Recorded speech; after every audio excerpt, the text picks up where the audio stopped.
There are a multitude of stories that emerged from the Second World War. Accounts of bravery and tales of heroism in the face of hardship, capture and atrocity. For more than 13,000 Australian soldiers, World War II wasn't just about fighting battles with an enemy.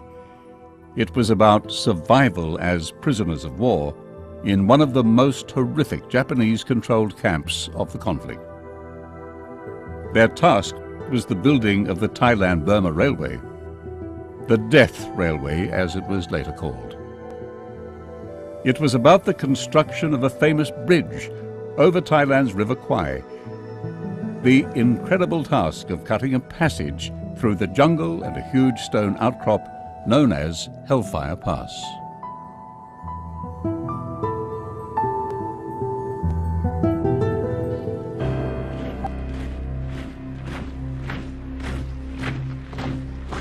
It was 1941, and World War II had entered its second year.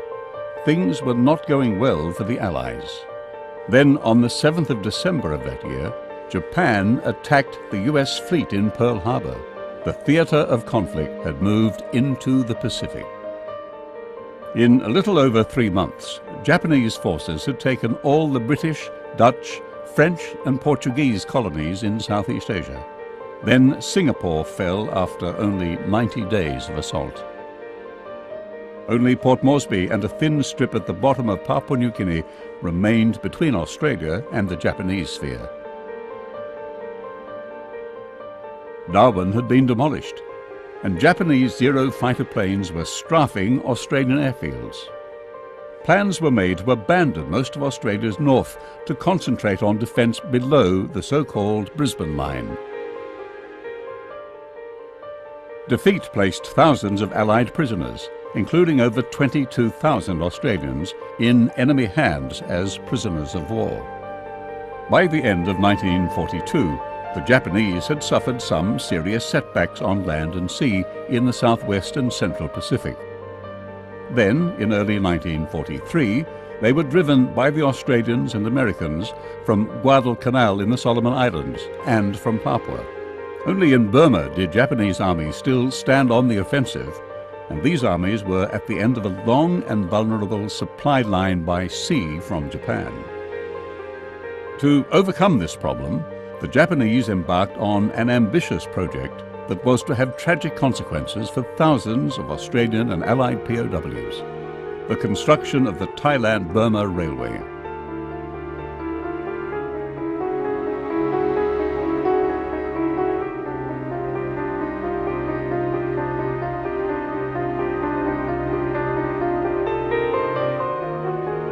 Australian Army Private Milton Snow Fairclough was captured in Java at the age of 22. Returning to the railway he helped build for the first time in 57 years, he recalls that he had had no idea of what lay ahead. We were told when we left Bandung we were going up to a holiday camp in Thailand. We were being upgraded to a holiday camp. Yeah. I would have been not quite 22. 9th of March 1942 when we were first told we were POWs. In mid-1942, the Japanese decided to build the 420-kilometre railway, a line that would connect the railway systems of the two countries and allow the Japanese to supply their armies in Burma overland from Thailand. They could then avoid the hazardous sea route via Singapore and up the Malayan and Burmese coasts, where their ships were open to attack. The terrain through which the railway was to pass was in remote, jungle-covered mountain country. The British had surveyed the route in the early 1900s, but by 1912 had abandoned the idea when confronted by the daunting physical and climatic problems of the area. In Thailand, the railway was to stretch northwest along the Khwer Noi River from its confluence with the Mae Klong River at Kanchanaburi, a distance of over 300 kilometres. On the Burmese side, the route lay southeast through hilly country from Tambu Zayat to Three Pagodas Pass, a distance of about 108 kilometres.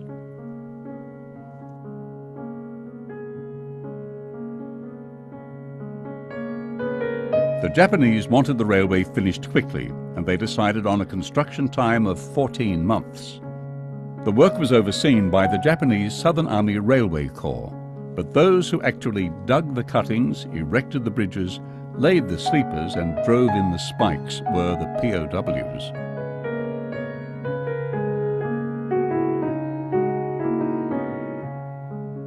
A small part of the railway in Thailand was reopened after the war, and today is part of a popular tourist trail.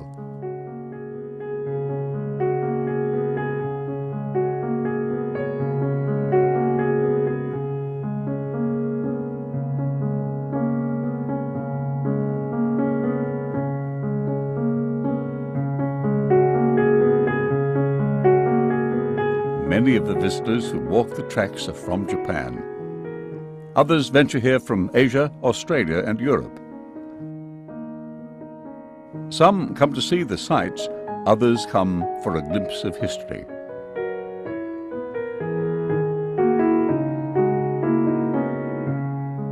Very impressive. A lot of history, and a history that reminds us of the fact that it's not good to make war. It's a special place. It's good that it's memory. There's a lot of sad things that happen here, I think, and they should be memorized for everyone. And it's good that we can see it. It's a beautiful place, but a lot of people suffer there. We may not forget that.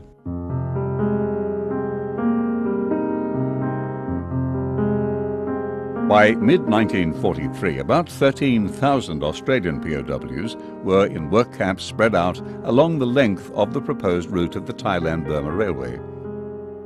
Added to this labour force were 51,000 British, Dutch and American POWs and 200,000 sometimes contracted but often conscripted Asian labourers, men and their families from Burma, Thailand, Malaya and the Dutch East Indies.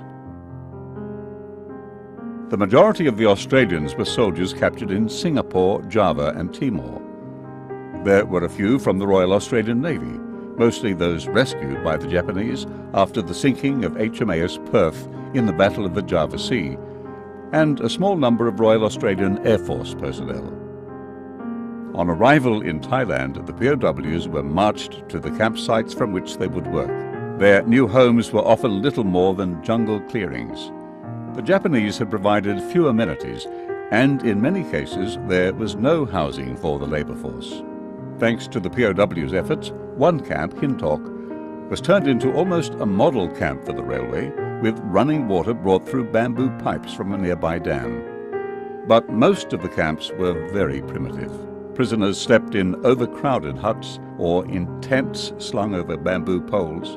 Rats and other vermin were rampant. Most men had very little in the way of personal possessions and virtually nothing in the way of hygiene. At the age of 22, Private Bill Haskell was one of many who endured the hardships. The whole of the area was covered in massive bamboo clumps, probably best part of 100 feet high, and at the base of the bamboos you'd have probably 100 in a grove, and they'd be, you know, over a foot wide at the bottom. And you had all the drenching rain, and a place we used to call Canberry, and to us that seemed like as far away as London. I mean, we were so completely isolated and insular in our approach, and then we had all the diseases and the hard work and the starvation, and I don't need to go on that, it's all been spoken about, but it all, contributed to a situation where, like you say, you felt as though you were there forever, you were doomed, and there was no way out. The only way out was to finish the damn railway and get it. And it was the building of the railway that took the greatest toll. Its construction involved the moving of 4 million cubic metres of rock and the erection of 14 kilometres of bridgework across rivers and ravines, all within 10 months.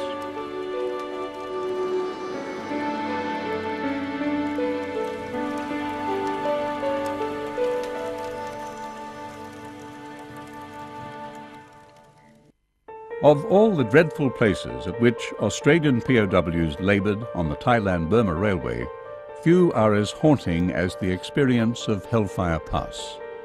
The pass consisted of 2 deep cuttings made by the POWs in the Konyu area of Thailand during the worst of the monsoon rains of 1943. One cutting was about 460 metres long and 7.6 metres deep, the other 73 metres long and about 9 metres deep. Ironically, work on Hellfire Pass began on Anzac Day, the 25th of April, 1943. To move the rock, hand drills and hammers were issued to prepare charge holes for dynamite. The hand drills were held by one POW and driven through the solid rock by another POW with an 8-pound hammer. Others would roll the rocks away. I was a hammer and tap man, and my second man died there in Konyu 2, which was the camp above the pass. Us blokes that weren't supposed to be as fit, we were the rock rollers. We did all the clearing up of the rocks after the blowing, and we did all the embankment. For about 400 Australians, work went on day and night as the monsoon rain beat down, turning the earth to mud. At night, the cutting was lit by bamboo fires, containers filled with diesel fuel oil and Hessian wicks, and carbide lights. The POWs described this as a scene out of Dante's Inferno. From the top of the cutting, you could see the burning torches at intervals of about 6 metres. It was truly a pass that resembled the fires of hell. It will probably never be known precisely how many lives were lost to build Hellfire Pass. Some claim that at least 68 men were actually beaten to death there, and many others expired from disease, starvation, and sheer exhaustion. During the worst days of the monsoon rains, the POWs were worked till they dropped. Non-stop shifts, some lasting for 150 days, were referred to as speedos. Strong men faded to shadows as they faced hours of unremitting, back-breaking work in the heat, humidity and rain. All they had were primitive tools and their own determination. Still, the relentless march to work rolled on. Today, as you cross the River Kwai at Kanchanaburi and try to follow the tracks back through time, it's difficult to imagine the horrors of the past.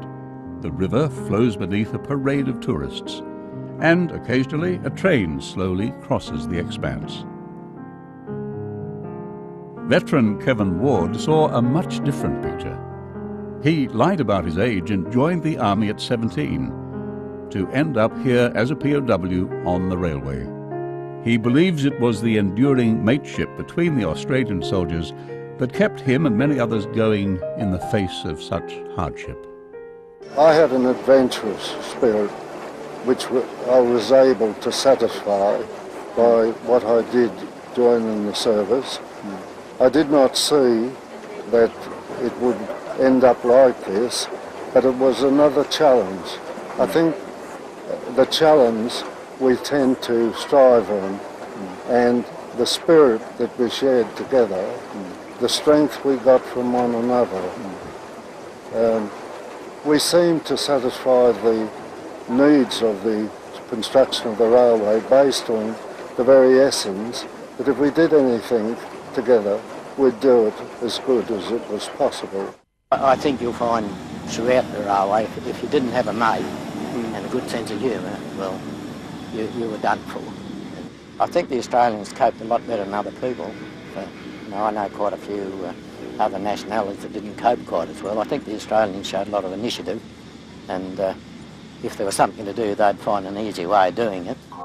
In addition to the hazards of the work on the railway and the climate, there was the harsh behaviour of the Japanese and Korean guards and the engineers. Some of the nicknames given by the Australians to their captors aptly describe the brutality of many of these men: Dr. Death, the Maggot, the Mad Mongrel, and so on. The POWs had to be constantly on the alert. A misconstrued gesture, a moment of hesitation, or a mode of behaviour could lead to a brutal beating. I've never forgot the image of the 3 Korean guards that seemed to always be there at the work site when I was there. Muscle, pale face, the mad sergeant, and if they weren't satisfied you were responding to them, they'd throw stones from the top of that cutting as it developed, and often you were hit with them. There are quite a few of the guards who were probably bigger buggers, mongrels, and quite a few of the others, but I think they all got off scot-free. I know one called the Lizard I'd like to have for a pet for a week or two. Man's inhumanity to man was there, ever present. Even men who were sick were not shielded from work on the railway. Japanese guards constantly scoured the hospital wards, looking for those even faintly capable of grasping a shovel or wielding a pick. Heroes emerged, like Hintock camp leader Sir Edward Weary Dunlop, the surgeon who battled to protect as many sick and injured soldiers as possible during the construction. Well, we weren't at all optimistic from the beginning, but we had a couple of weeks in which we made a pretty good start in that we were able to continue getting our own supplies and things from the Dutch, and apart from a few Japanese coming along to me for treatment, we were pretty much left alone. But then the pressures began, and we were required to remove all Red Crosses and erase all Red Cross marks, and were told that there was not going to be a Red Cross show at all. And so from that time on, the screws came down on us. We had to kick out our nursing staff first, you see, our Dutch nursing staff, and then every day there seemed to be some uncomfortable sort of requirement of us, and the getting of rations became more difficult, and this worked up to a crisis eventually, in which I was required to break my hospital up in about, first requirement was about 10 minutes, I think. Snow Fairclough was one of the lives he saved. This Lizard bloke, he came this morning and with the rifle butt he just bashed me off my little single bed I was supposed to die on. And down I go and I crawl on my hands and knees out the parade ground, and he said, "You fit, you fit." Where he looked down at him like that, he put his hand on the top of this little bloke's head and he said, "I am a doctor. This man is not fit to go to work. Sit down over there, Snow, and don't move." So I sat there. Here I stayed. He was an imposing man, to look at and all that. He was an amazing doctor, but as a man and a fellow too. And he had a pretty good power of persuasion.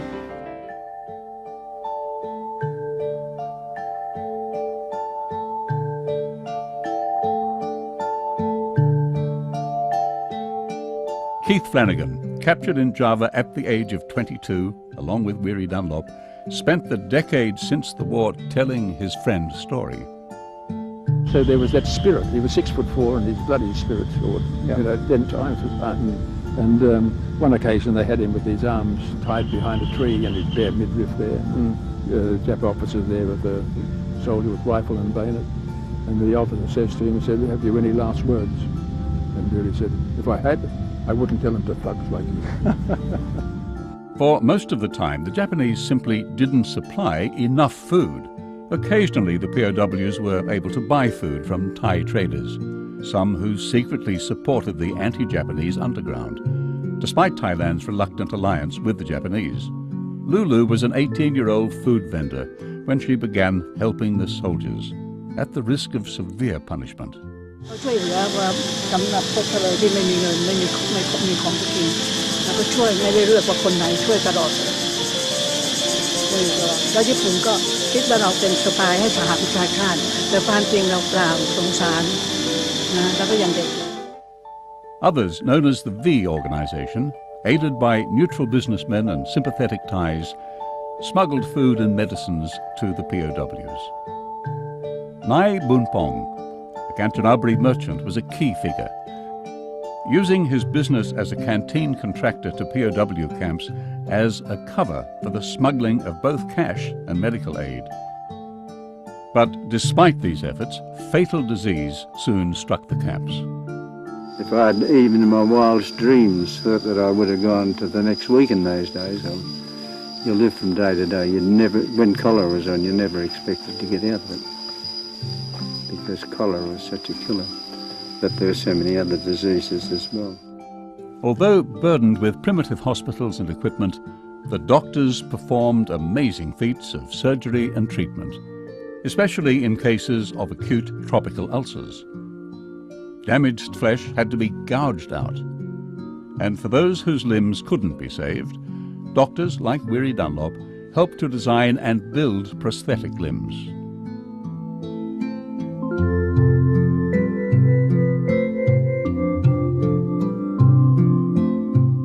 The death toll climbed.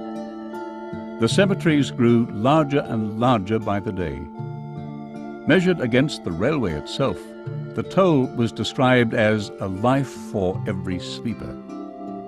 Today, Kanchanaburi's war cemetery silently proclaims the outcome.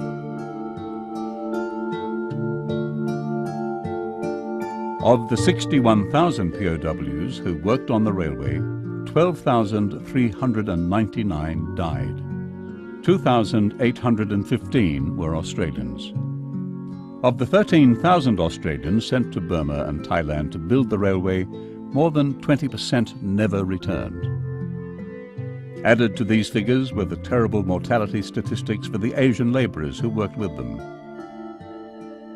Somewhere between 72,000 to 92,000 of them died, from a total force of over 200,000.